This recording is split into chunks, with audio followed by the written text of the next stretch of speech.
खाना खाने से पहले हमें अपने सद्गुरु से क्या प्रार्थना करनी चाहिए? खाना खाने से पहले इंसान को प्रभु से यही प्रार्थना करनी चाहिए कि हे प्रभु, आपका हम शुक्रिया अदा करते हैं कि आपने हमें इस हाल में रखा है। जो कुछ आपके भाने में हो रहा है वो सब बेहतर से बेहतर है। आपकी दया मेहर है कि हमें इस शरीर को तंदुरुस्त रखने के लिए खाना मिल रहा है, और आप ही की दया मेहर है कि जो कुछ हमारी ज़िंदगी में हो रहा है वो अच्छा हो रहा है और बेहतर हो रहा है। दुनिया में बहुत से भाई बहन हैं जिन्हें शायद एक बार भी खाने को नहीं मिलता। तो खाने से पहले इंसान को सोचना चाहिए कि हम कितने खुशकिस्मत हैं। हम हर वक्त यही सोचते हैं हमारे साथ ये चीज़ ख़राब हो गई, वो चीज़ ख़राब हो गई, ये हमें मिला नहीं, वो नहीं मिला, ये काम हमारा हो नहीं रहा, वो काम हमारा हो नहीं रहा।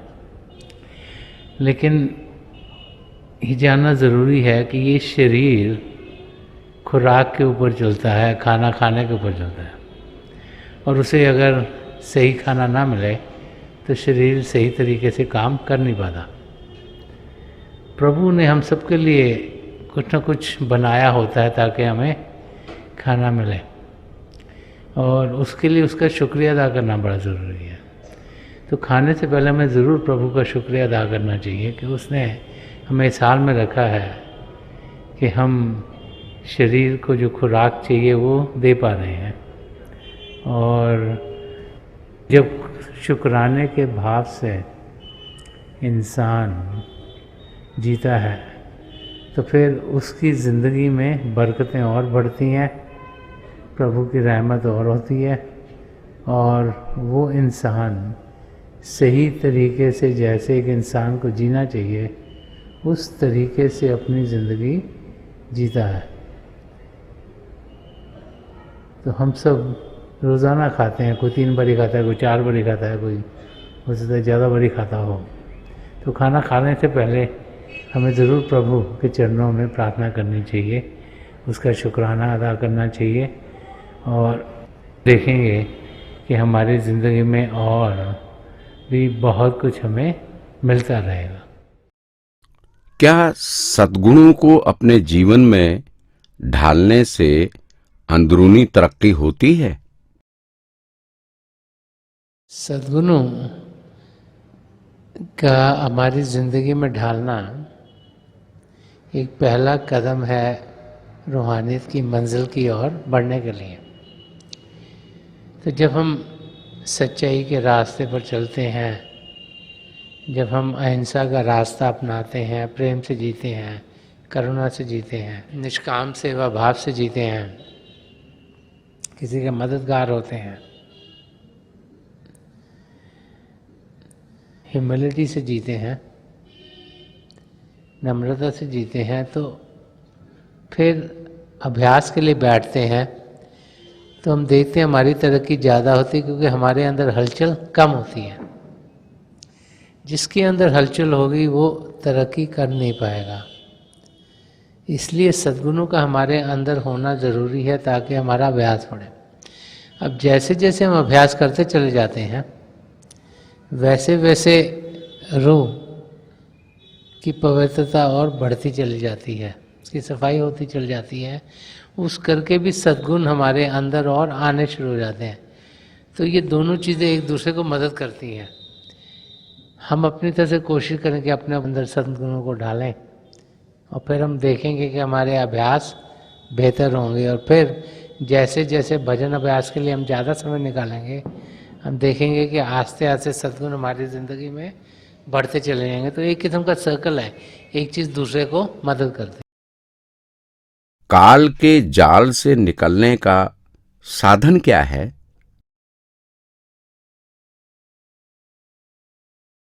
काल के दायरे में जिसमें कि हमारी आत्मा भटक रही है, उससे निकलने के लिए ज़रूरी है कि हमारे सारे कर्म कटें। जब तक हमारी आत्मा के साथ कर्म जुड़े रहेंगे तब तक हम 84 लाख जियाजून में ही भटकते रहेंगे। तो 3 किस्म के कर्म हैं, एक संचित कर्म, एक क्रियामान कर्म, एक प्रारब्ध कर्म। तो जब तक ये सारे नहीं कटें तब तक हमारी आत्मा जो व्हील ऑफ ट्रांसमाइग्रेशन है उससे निकल नहीं पाती। तो नामदान के साथ क्या होता है, जब नामदान किसी पूर्ण महापुरुष के ज़रिए हमें मिलता है तो जो सबसे बड़ा बोझ है जो संचित कर्मों का, उस दिन ही उस समय वो उसे नाश कर देते हैं। वो सबसे बड़ा बोझ है जो हमारी आत्मा के साथ जुड़ा हुआ है। और फिर प्रारब्ध कर्म जो हमारी ज़िंदगी में ढलने हैं उनमें हमें मदद मिलती है, और क्रियामान कर्म जो हम रोज़ाना करते हैं, जब रोज़ाना हमें समझाया जाता है कि हम प्रभु के नाम का जाप करें, सिमरन करें, रोज़ाना कम से कम जो दिन का 10वां हिस्सा है जो 2.5 घंटे के लिए अभ्यास करें, तो उसके ज़रिए वो जो रोज़ाना कर्म बनते हैं वो हमारे करते चले जाते हैं। तो नामदान के ज़रिए ही हम अपने कर्मों को ख़त्म कर पाते हैं, और हमारी सद्गुरु की मदद से ही हम अपनी मंजिल तक पहुंच सकते हैं। अब बार हमें ये समझाया जाता है कि नामदान किसी पूर्ण महापुरुष से हम लें। जहाँ तक कोई गुरु पहुँचता है वहाँ तक ही वो मदद कर पाता है। तो जब एक पूर्ण महापुरुष से हमें नाम की देन मिलती है तो फिर सारे के सारे कर्म वो अपने ऊपर ले पाते हैं और हमारे ऊपर से वो हट जाते हैं। तो नामदान के ज़रिए ही हम अपनी मंजिल को, जो कि आत्मा का मिलाप परमात्मा से कराना, उसे पूरा कर पाते। हम सतगुरु की संभाल का अनुभव कैसे कर सकते हैं?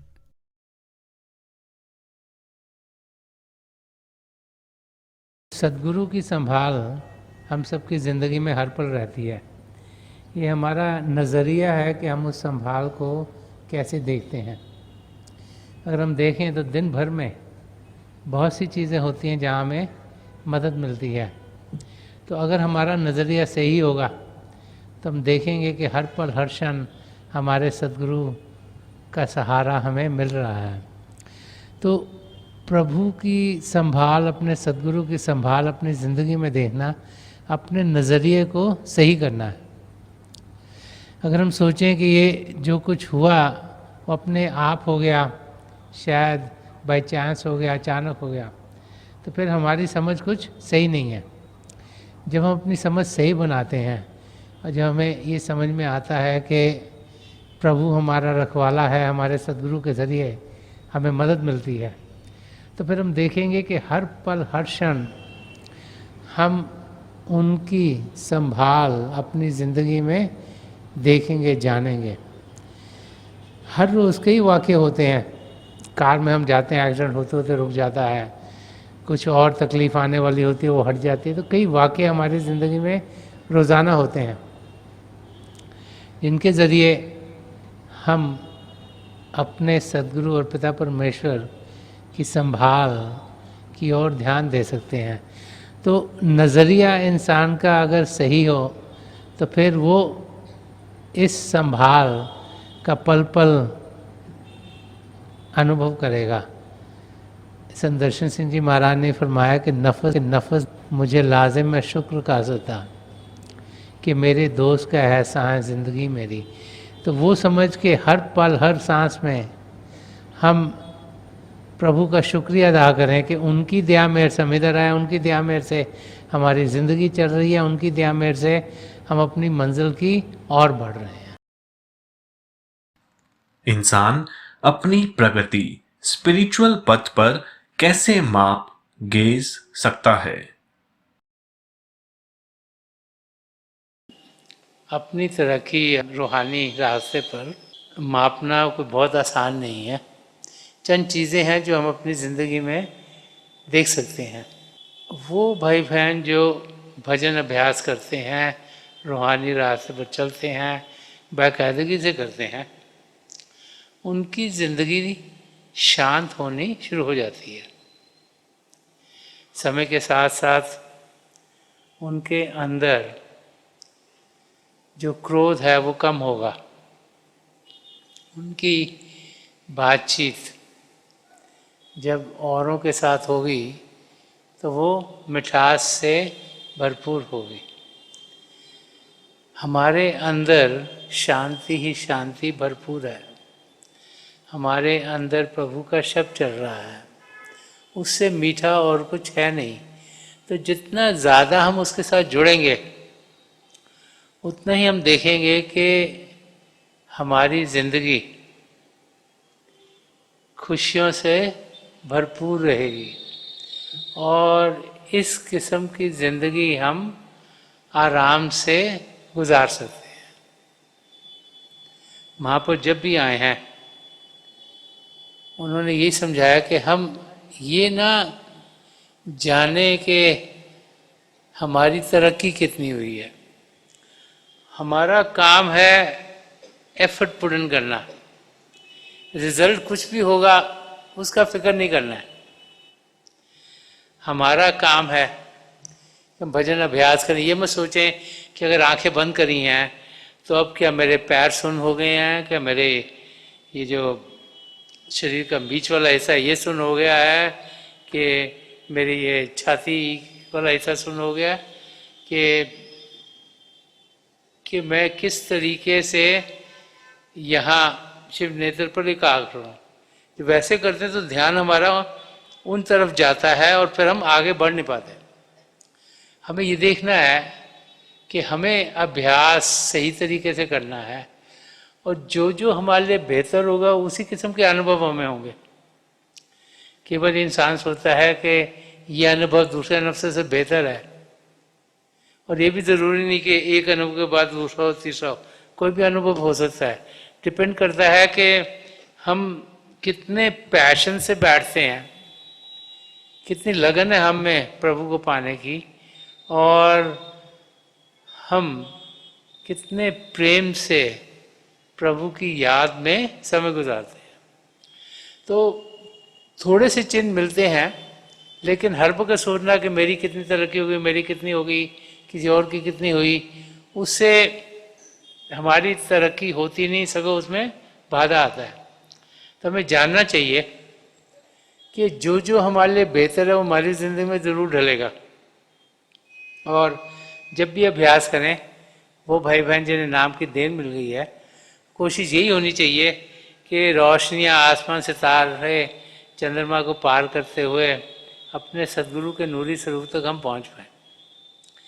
एक बारी वहाँ पर पहुँच जाएं तो इंसान को तसल्ली होती है कि अब हमारा कार्य खत्म हो गया, आगे का कार्य हमारे सदगुरु का है। तो हमें मेहनत करनी है, शरीर को शांत करना है, मन को शांत करना है, और जो भी नतीजा प्रभु चाहेंगे वही हमारी ज़िंदगी में ढलता चला जाएगा। थोड़ी देर के लिए आप सब अभ्यास के लिए बैठ जाइएगा। आप जहाँ भी बैठे आराम से बैठिएगा। जब आपकी आंखें आए बोल रहे हैं सीधी सामने फोकस होनी चाहिए, जैसे 8-10 दिन सामने आपके फोकस हो। आंखें बंद करते वो भाई बहन जिन्हें नाम की देन मिली है आप सिमरन कीजिएगा। जो भाई बहन नए हैं आप पिता परमेश्वर के किसी भी जाति नाम का जाप कीजिएगा। जाप मन ही मन करना, ऊंचा नहीं दोहराना। आपके सामने रोशनी के चिन्ह दिखने शुरू होंगे और वहाँ पे बड़े ध्यान से देखिएगा और कई नज़ारे आपको देखने को मिलेंगे। मेरी प्रभु के चरण कमलों में और जो पिछली संची के महापुरुष हुए हैं हजूर बाबा सावन सिंह जी महाराज, परम संत कृपाल सिंह जी महाराज और दयालपुर संदर्शन सिंह जी महाराज के चरण कमलों में यही प्रार्थना है कि जो जो हम सबके लिए बेहतर है महापुरुष में दें, हमें सबके साथ जोड़ें और हमारे भीतर प्रभु की ज्योत के हमें दर्शन करवाएं। थोड़ी देर में आकर मैं आपको इस बैठक से उठाऊंगा और मेरी शुभकामनाएं आप सबके साथ हैं।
छोड़ दीजिए जी, प्लीज़ लीव ऑफ।